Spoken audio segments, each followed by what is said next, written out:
जय श्री कृष्णा, जय श्री राधे राधे, ओम नमः शिवाय। सभी भक्तों को प्यार भरा नमस्कार।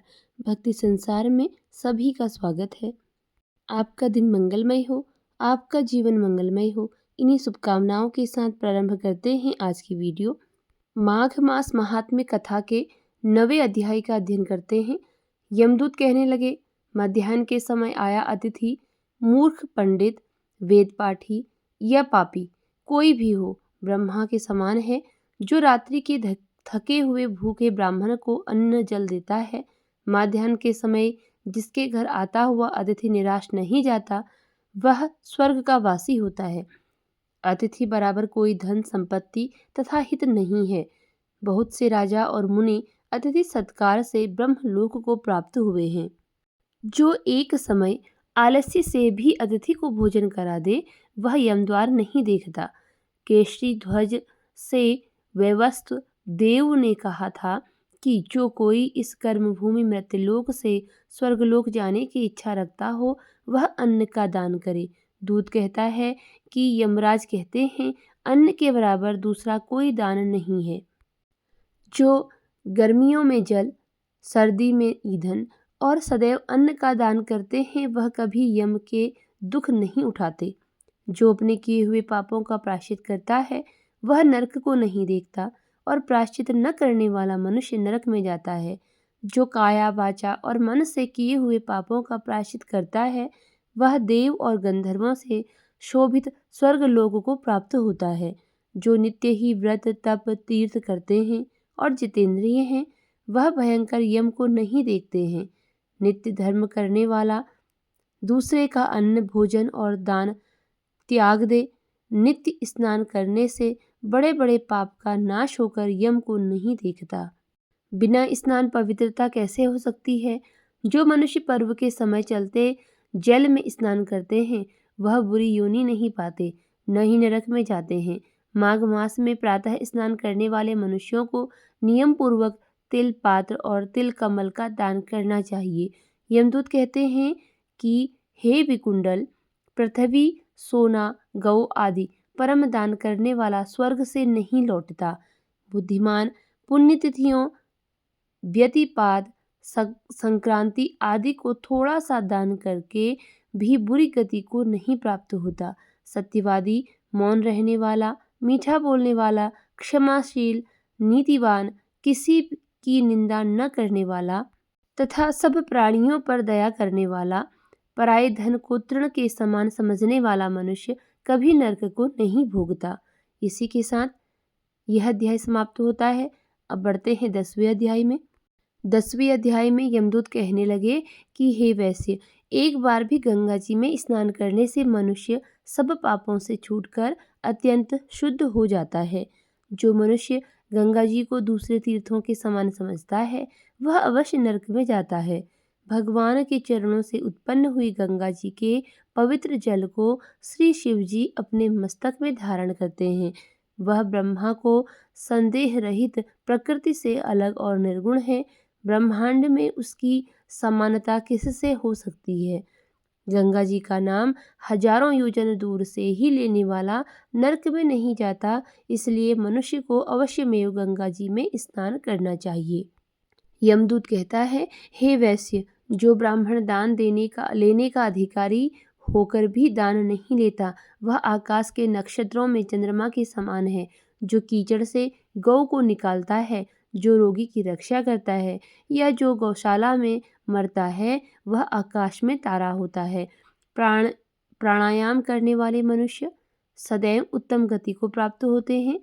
प्रातः के समय स्नान के पश्चात जो 16 प्राणायाम करते हैं, वह घोर पापों से बच जाते हैं। जो पराई स्त्री को माता समान मानते हैं, वह यम की यातना को नहीं भोगते।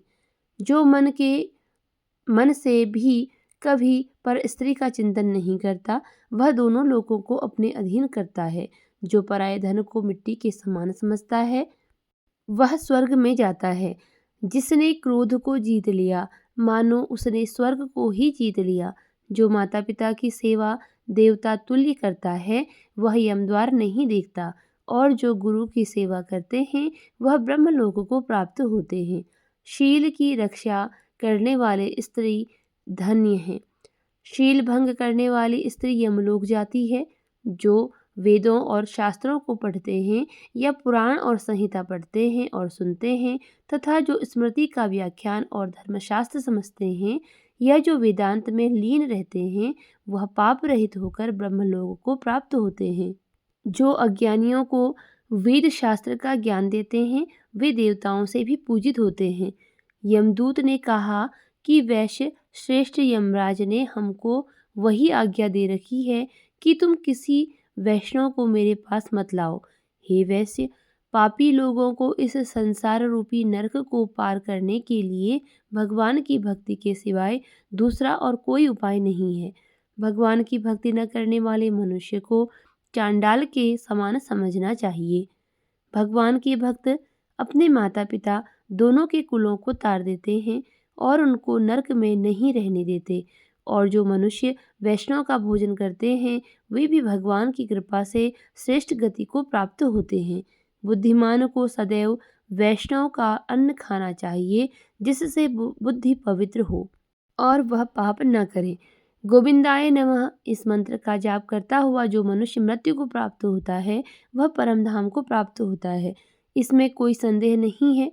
जो ओम नमः भगवते वासुदेवाय द्वदाक्षर मंत्र या ओम नमो नारायणाय अष्टाक्षर मंत्र का जाप करता है, उसके ब्रह्म हत्या इत्यादि बड़े पाप नष्ट हो जाते हैं। 10वां अध्याय यहाँ पर संपन्न होता है। अब पढ़ते हैं 11वां अध्याय। 11वें अध्याय में यमदूत कहने लगा कि हे वैश्य, मनुष्य को सदैव शालिग्राम की शिला में तथा वज्र या कीट चक्र में भगवान वासुदेव का पूजन करना चाहिए, क्योंकि सब पापों का नाश करने वाले, सब पुण्यों को देने वाले तथा मुक्ति प्रदान करने वाले भगवान विष्णु का इसमें निवास होता है। जो मनुष्य शालिग्राम की शिला या हरि चक्र में पूजन करता है, वह अनेक मंत्रों का फल प्राप्त कर लेता है। जो फल देवताओं को निर्गुण ब्रह्म की उपासना में मिलता है, वही फल मनुष्य को भगवान शालिग्राम का पूजन करने से यमलोक को नहीं देखने देता। भगवान को लक्ष्मी जी के पास अथवा बैकुंठ में इतना आनंद नहीं आता जितना शालिग्राम की शिला या चक्र में निवास करने में आता है। स्वर्ण कमल युक्त करोड़ों शिवलिंग के पूजन से इतना फल नहीं मिलता जितना एक दिन शालिग्राम के पूजन से मिलता है। भक्तिपूर्वक शालिग्राम का पूजन करने से विष्णुलोक में वास करके मनुष्य चक्रवर्ती होता है। काम, क्रोध, लोभ, मोह, अहंकार से युक्त होकर भी मनुष्य शालिग्राम का पूजन करने से बैकुंठ में प्रवेश करता है। जो सदैव शालिग्राम का पूजन करते हैं, वह प्रलय काल तक स्वर्ग में वास करते हैं। जो दीक्षा, नियम और मंत्रों से चक्र में बलि देता है, वह निश्चय करके विष्णु लोक को प्राप्त होता है। जो शालिग्राम के जल से अपने शरीर का अभिषेक करता है, वह मानो संपूर्ण तीर्थों में स्नान करता है। गंगा, रेवा, गोदावरी सबका जल शालिग्राम में वास करता है।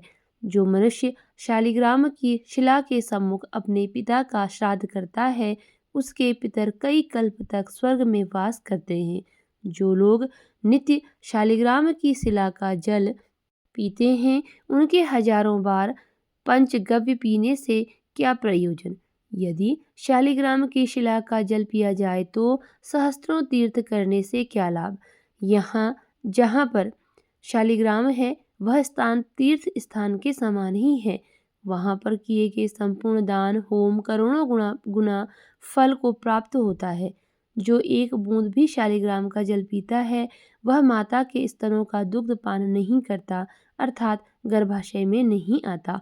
शालिग्राम शिला में जो कीड़े मकोड़े एक कोस के अंतर पर मरते हैं, वह भी वैकुंठ को प्राप्त होते हैं। जो फल वन में तप करने से प्राप्त होता है, वही फल भगवान को सदैव स्मरण करने से प्राप्त होता है। मोहवश अनेक प्रकार के घोर पाप करने वाला मनुष्य भी भगवान को प्रणाम करने से नरक में नहीं जाता। संसार में जितने तीर्थ और पुण्य स्थान हैं, भगवान के केवल नाम मात्र के कारण से प्राप्त हो जाते हैं। इस प्रकार 11वां अध्याय संपन्न हुआ। 12वें अध्याय में यमदूत कहने लगा कि जो कोई प्रसंगवश भी एकादशी के व्रत को करता है वह दुखों को प्राप्त नहीं होता। मास की दोनों एकादशी भगवान पद्मनाभ के दिन हैं। जब तक मनुष्य इन दिनों में व्रत नहीं करता उसके शरीर में पाप बने रहते हैं। हजारों अश्वमेध, सैकड़ों वाजपेयी यज्ञ एकादशी व्रत की 16वीं कला के बराबर भी नहीं है। एकादशी के दिन व्रत करने से 11 इंद्रियों से किए सब पाप नष्ट हो जाते हैं। गंगा, गया, काशी, पुष्कर, कुरुक्षेत्र, यमुना, चंद्रभागा कोई भी एकादशी के तुल्य नहीं है। इस दिन व्रत करके मनुष्य अनायास ही वैकुंठ लोक को प्राप्त हो जाता है। एकादशी को व्रत और रात्रि जागरण करने से माता पिता और स्त्री के कुल की 10-10 पीढ़ियां उद्धार पाती हैं और वह पीताम्बरी होकर भगवान के निकट रहते हैं। बाल, युवा और वृद्ध सब तथा पापी भी व्रत करने से नरक में नहीं जाते। यमदूत कहता है कि हे वैश्य, मैं सूक्ष्म में तुमसे नरक से बचने का धर्म कहता हूँ। मन, कर्म और वचन से प्राणी मात्र का द्रोह न करना, इंद्रियों को वश में रखना, दान देना, भगवान की सेवा करना, नियम पूर्वक वर्णाश्रम धर्म का पालन करना, इन कर्मों के करने से मनुष्य नरक से बच जाता है। स्वर्ग प्राप्त करने की इच्छा से मनुष्य गरीब भी हो तो भी जूता, छतरी, अन्न, धन, जल कुछ न कुछ दान देता रहे। दान देने वाला मनुष्य कभी यम की यातना को नहीं भोगता तथा दीर्घायु और धनी होता है। बहुत कहने से ही क्या, अधर्म से ही मनुष्य बुरी गति को प्राप्त होता है। मनुष्य सदैव धर्म के कार्यों से ही स्वर्ग प्राप्त कर सकता है, इसलिए बाल्यावस्था से ही धर्म के कार्यों का अभ्यास करना चाहिए। इसी के साथ 12वां अध्याय संपन्न होता है। मिलते हैं अगली वीडियो में अगले अध्याय के साथ। धन्यवाद।